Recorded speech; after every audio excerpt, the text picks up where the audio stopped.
Every child needs someone to be crazy about them. This is the mantra of Salome Thomas L., award-winning teacher and principal and nationally recognized educator. It shapes his lifelong commitment to answering the question, how do we ensure that every child achieves their greatest potential?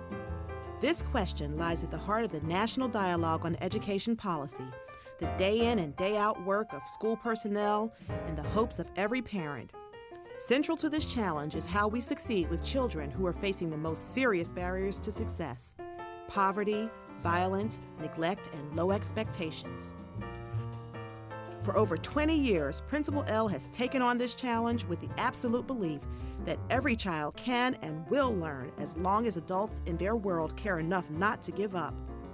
Starting as a teacher and chess coach at Vaux Middle School, and through his years as principal at several traditional public and charter schools, Thomas L. has transformed the attitudes and strategies of school staff, parents, and members of the community to help hundreds of troubled children not only graduate from high school, but to go on to earn higher degrees from major colleges and universities. He brings to the process a powerful combination of passion, caring, and leadership to craft a refreshing, common-sense roadmap to help kids achieve their dreams, no matter the odds. The first thing I want to do is make a connection. You've had teachers, you've had some run-ins with you, had fights in the lunchroom. So how are things at home with you and your parents? Got married to their college suite. The second thing I want to do is to get to know these children, to find out what's really going on in their lives. Maybe take them on the basketball court, play a little basketball. Get that stuff out of here! The third thing I want to do is become a part of their world. It's about going to where that child is and taking that child to where you want them to go.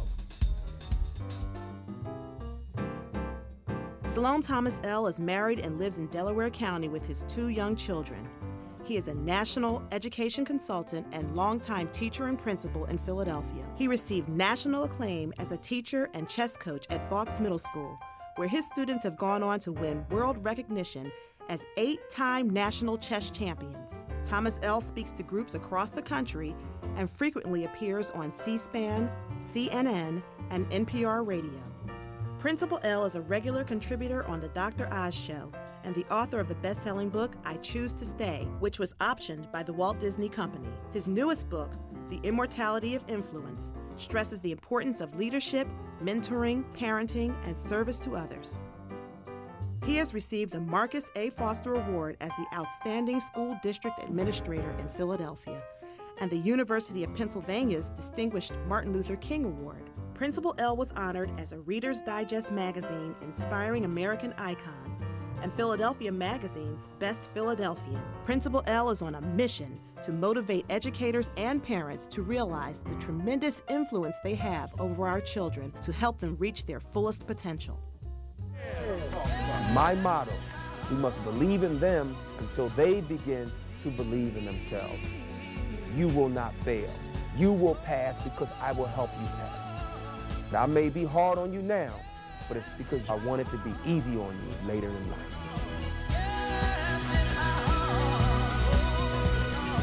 There's no class that won't pass.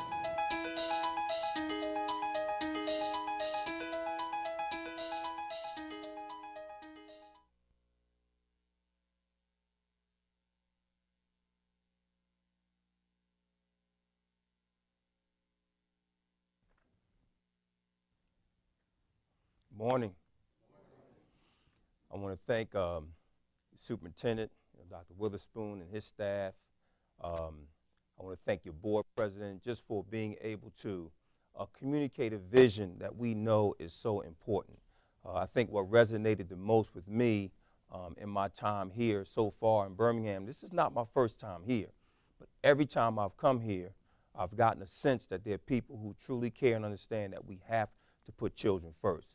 And I don't have to eat a whole pie to know it tastes good. And one thing I've known and I've learned right away is that there are so many caring and educated adults here who understand that our children need to give them the best that we can. But it's inspiring to be here with your leadership team, but also to be in a room full of colleague principals who I know have chosen this path of trying to make a difference in the lives of young people, but also in the lives of adults. Because I think when I decided that I wanted to be a teacher, my mother was so excited and so happy. My mother's from Charleston, South Carolina. That's the reason why when I came here and saw the snow, I was shocked. So I'm someone who loves the South, but I also know that my mother, who worked in schools herself, understood the power and importance of becoming a teacher.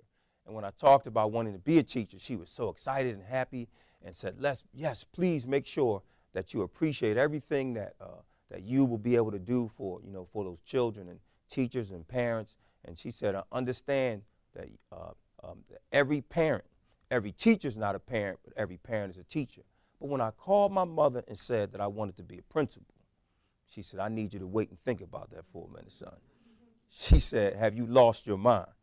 I said, no, why, Mom? She said, because don't you understand the work of a principal? I said, well, I want to make a difference and help not only students and teachers, and I'm tired of breaking up fights in the lunchroom. And she said, don't you know, as a principal, you will break up more fights between your teachers than you ever had in the lunchroom. And she told the truth, but I also realized early on how important that work was. And my mother said, if you're going to be an effective principal, go into that school and make sure that you appreciate those old ladies that are working in that school, that they've been there they're teaching the children of the children that they've taught. They've been there for principal after principal after principal. She said, go in there, get on your knees and bow down and learn from those ladies. They're smarter than you. They know more than you.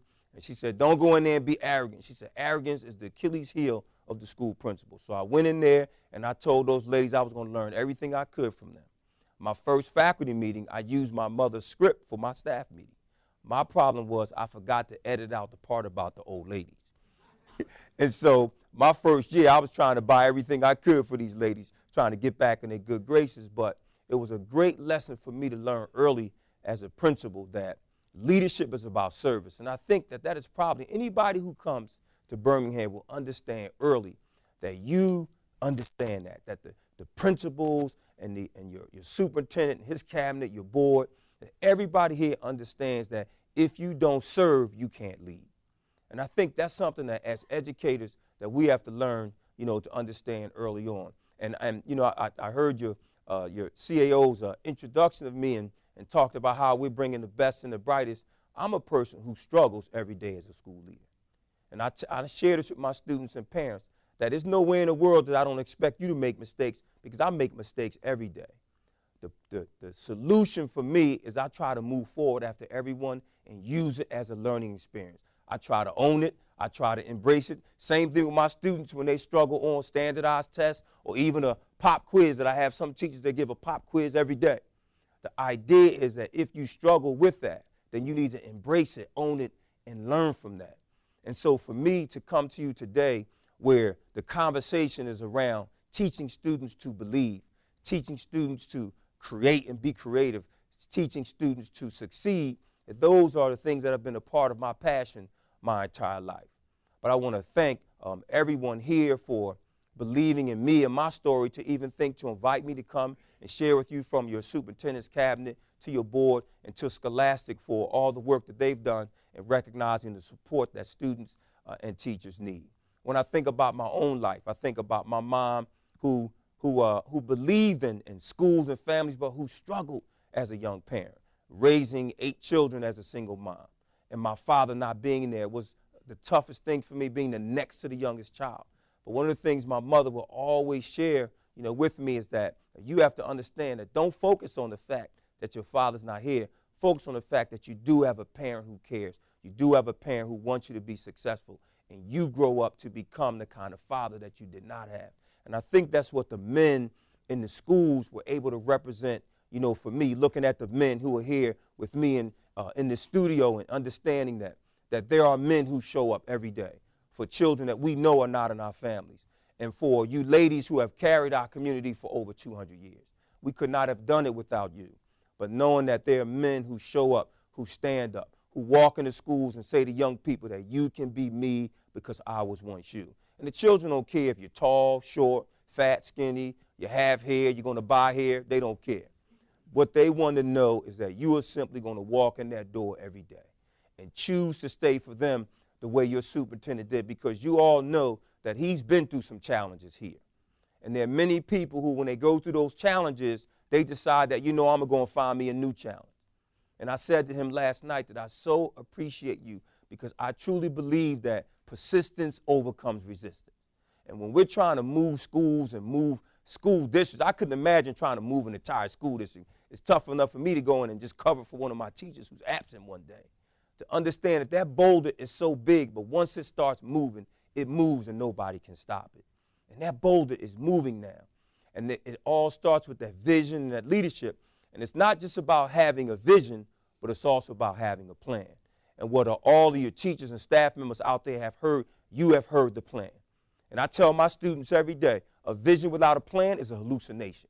So when you come to me with your homework 2 weeks old, folded up out of your back pocket, telling me you want to be an attorney, a teacher, a professor, or you want to go to the NBA or NFL, which I tell for most of them will be not for long if they don't stay in school, that they have to understand that they must have a plan.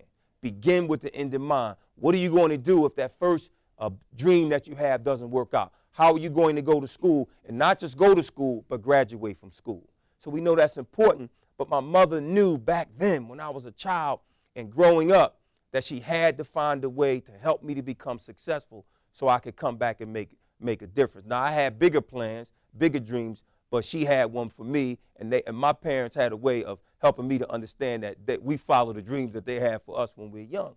And she walked into my third grade classroom, and I grew up in a tough neighborhood, tough community in Philadelphia, right near Temple University in North Philadelphia, where the cost of living is going up and the chance of living is going down. But she walked in, and my third grade teacher was a young white female who was not from our community. And she walked in and she said, I need help. And my older children are not going to college and graduating. One of my children must go to college and graduate. Can you help me? And my teacher had every reason to say, I can't focus on your son. I have 20, 25 other students to help. But that's not what she did. That's not what good teachers do. Excellent teachers move ordinary children to do extraordinary things. She worked with my fourth grade teacher, who was an older African-American female, had been at our school about 30 years. We thought she came with the building. She had about 10 after-school programs, and not one had a title. They were all called Get In Here. And you know you had them, and we got right in because she knew if she was going to save lives, that she had to find a way to keep us off those streets. And so those two teachers worked together to help me get into a middle magnet school. And they knew I would struggle because I was coming from a tough family, tough community, but they knew with their support that I could make it. And I went on to high school and became a high school basketball player and thought that I could skip college and go right to the NBA. And some of my high school teachers and my counselors found out and said, we need to talk to you, son. And I said, why? They said, well, we heard you talking about skipping college and going to the NBA. I said, yes, do you know a good agent? They said, no, but we've seen you play basketball. And they said, boy, you can't even jump over a credit card, so you are not going to the NBA. They said, but you're smart enough to get an MBA. Why don't you go away to college and come back and help the same community that supported you and supported your family? And they were right. And I went away to college, and after 4 years, I graduated, but my problem was I didn't have a job. And the one thing I feared growing up in a tough community was going away to college and coming back without a job because there were so many people in the neighborhood who told me I was wasting my time going to school, that I would come back from college and be right back on the corner with them. And there's so many of the children that we work with today who face some of that fear of alienation, that if you want to be successful, that if you follow your teacher, if you follow the dreams of those people in school, that you're somehow going to become someone who we call a sellout, that you're trying to be something that you're not. But what we do is we work and we battle to help them every day to overcome that. But when I came home from school, I'm going to be honest with you, it was a struggle because I was more focused on trying to impress these people who hadn't even graduated high school than I was with trying to impress those teachers who helped me. And I called my teachers and I said, listen, you told me to go away to college. I'm home. Not only do I not have a JOB, I don't have a CAR or APT. And they said, well, we didn't tell you to go away to college, you get a job. And I said, yes, but the guys on the corner are making me feel bad. I said, these guys are telling me that I would have been better off in the state pen instead of Penn State, telling me why choose Yale over jail. They even make it rhyme. So, you know, when we were growing up, we had rhymes that were positive, that we had rappers who rapped about going to college. I'm DMC in the place to be. I went to St. John's University, and since kindergarten, I acquired the knowledge. And after 12th grade, I went straight to college. But see, our children today, they don't get those messages. And so the message for me came right from the community. And it was that you wasted your time if you spent 4 years getting educated and you don't have a job. But those teachers right away said, don't buy into that.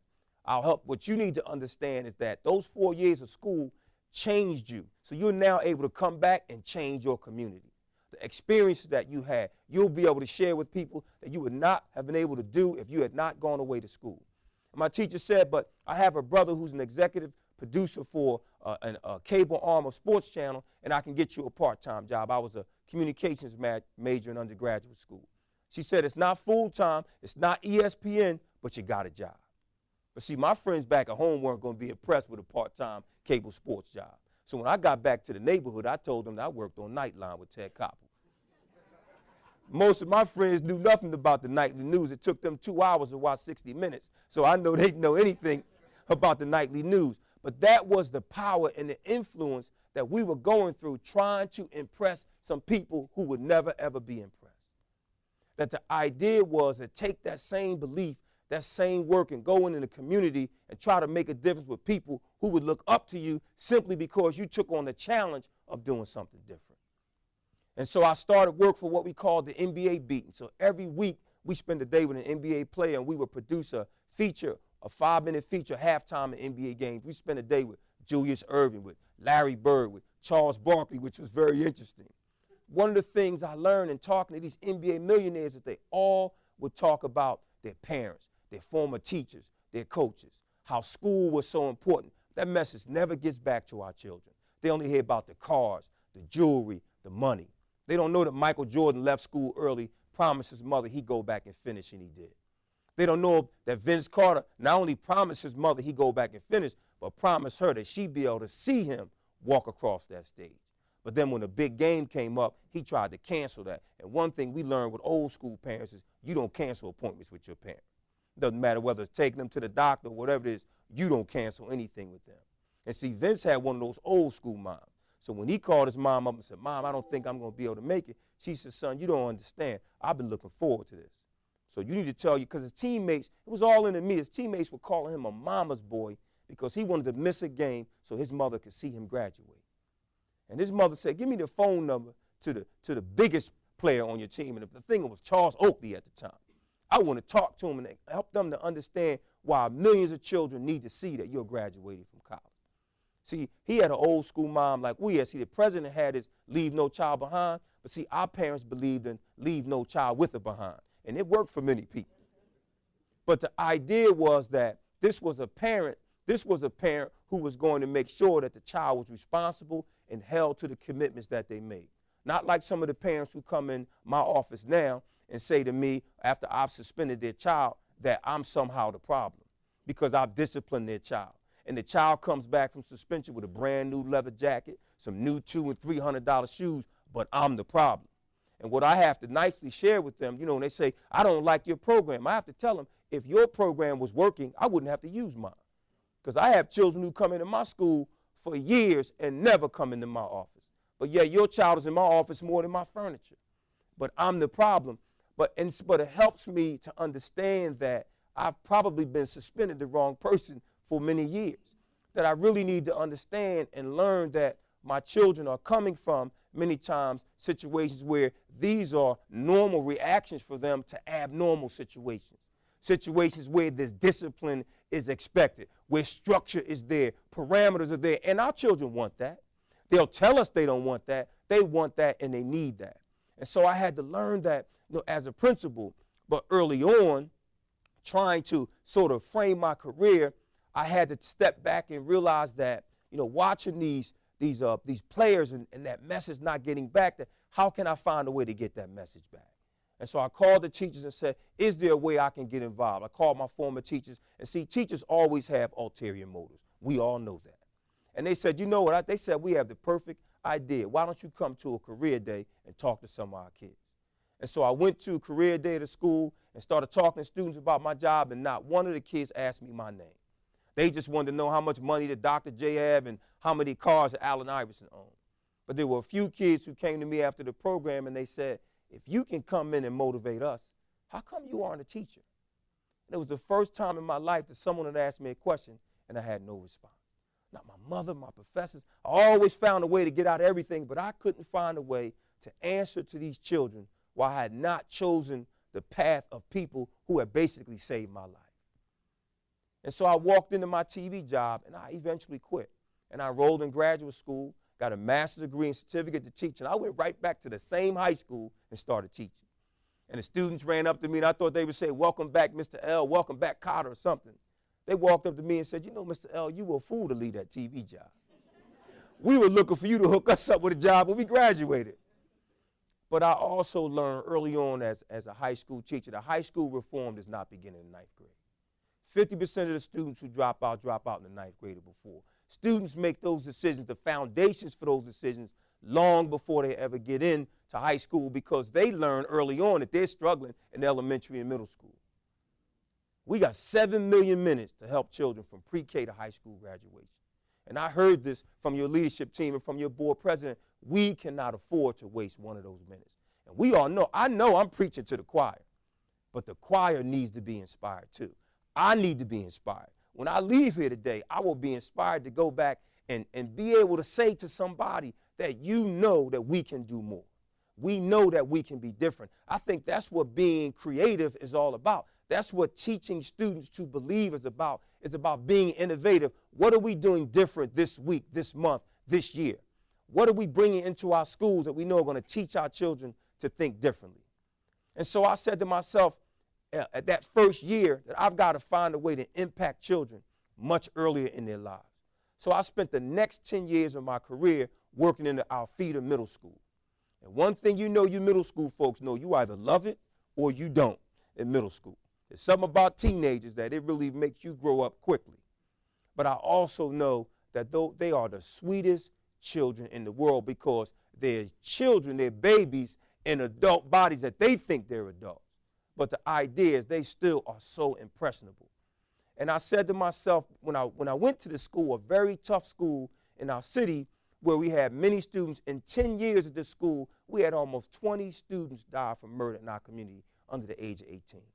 I just said to myself, every time, how can you walk into a school and see an empty chair that a 12 or 13-year-old child will never sit in again? There's no teacher certification program that will ever prepare you for something like that. And I said to myself that I've got to find a way to teach these children that they can choose the behavior, but they cannot choose the consequences. So I found a way to start teaching students to play chess. I started teaching special education students mathematics on the chessboard. So I started teaching these students the knights move on right angles, bishops move on diagonals. The chessboard is a large square that contains 64 smaller squares. What I thought was I was only teaching these students mathematics, but what I was really doing was giving them intellectual capital. That these students started walking around the school carrying chessboards. And if you don't think anything about a child who carries a chessboard, you will believe or think that they are intelligent. So what I learned from teaching these learning disabled students mathematics on a chessboard is that smart is not something you are. It's something that you can become. That's the growth mindset. That these students, who many people, because they have their friends walk up to them and say, "You carrying a chessboard? Aren't you in the LD program?" "Yeah, I am. But let's play some chess and see if you should be my roommate." It humbles you. And so, I said to myself, I think I found a way to be able to dig down deep inside of some children and help them to find and realize that they have character. Because one thing about chess is it teaches you to critically think, to problem solve. And what's different from, because I love to work with students in Scrabble and 24 and all kinds of other things, but one of the things about chess, there's no luck involved. Every time you sit down at the chessboard, you know you will have either white or you will have black. You know what pieces your opponent will have, and you know what pieces you will have. You're not hoping to get that blank tile. You're not hoping to get that Z or that X. You're not hoping to get that wild card in Uno. The idea is that it is my brain against yours. And what I love the most is when my girls sit down against some of these boys. Because, see, the boys struggle with the fact that the queen is the most powerful piece on the chessboard. They don't like that. They want to change the rules. They've applied to Obama to try to change the rules so that the queen is not the most powerful piece on the board. But see, one thing about girls, they treat the chess pieces like offspring. They'll play hours and never trade a piece. If frustrates my guys. But it's such a great way to teach children that Miley Cyrus doesn't have to be your role model. That you use your mind and realize that you could be as powerful as any man on this earth. Just continue to use your brain. And what I teach my girls, especially as they go on to high school, is that you'll always have young men that will come to you and ask you for your phone number.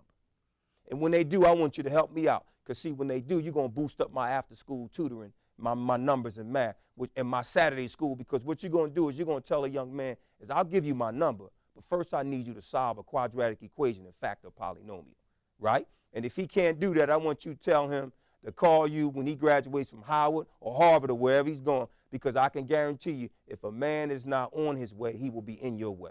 So the idea is because they'll be calling me up the next day asking me for tutoring in mathematics if they want that phone number. But for these young ladies learning chess and for these special education students learning chess gave them that growth mindset that it's not about where I am right now, it's about where I'm trying to go to tomorrow. And so, and I know some people out there in the audience are probably saying, I thought he was a teacher, not a preacher. But folks, you got to understand that this work is a ministry. These children will keep you on your toes and on your knees every day. And this is a calling. You can't just wake up and decide that you're going to work with the children we work with. So I got plenty of baby's kids, and I don't know who you have, but I have some children that give an aspirin a headache. So I know that you cannot wake up, because I see there's schools out there that say a child needs a letter of recommendation to get into school. And I have some children that couldn't even get a letter of recommendation from their parents. So you know the kind of advocacy that they need from people like you, people who have been there, people who understand the immortality of influence, how you will touch young people, and they will go on to touch so many others.